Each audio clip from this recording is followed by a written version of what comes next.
Shout out madlang people for today's video guys. Anaami dire sa chocolate shop sa Abha, Saudi Arabia kay namili mi og chocolate na pampasalubong kasi uwi yung kasama ko guys.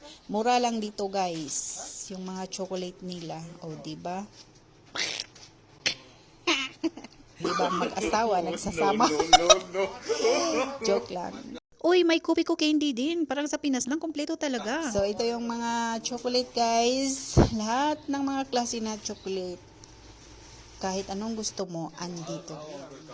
Iba't ibang klase na mga chocolates, mga kilo-kilo, may mga branded, may mga local, at iba pa. O, diba? Mura lang. Kaya, dito na kayo bumili kung pupunta kayo sa Abha chocolate shop.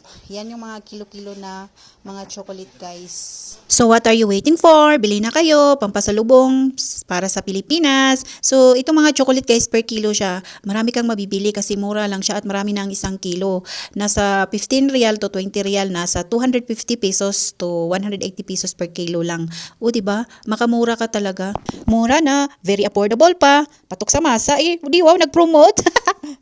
Magbisaya na lang ko na. So, diri na istante, diri ko na amay sa Toblerone og sa Bounty, guys. Og sa Snickers, guys. So, kung kinsay nakakita ani nga salida na ko, guys, sa pag-uli na ko sa Pilipinas, kinsay natagaan ani mga tsokolita sa akong video. Taas ang TL! Kay tagaan akong tsokolate, uli na ko pohon sa December 2025. Inshallah! Dito kami sa chocolate shop.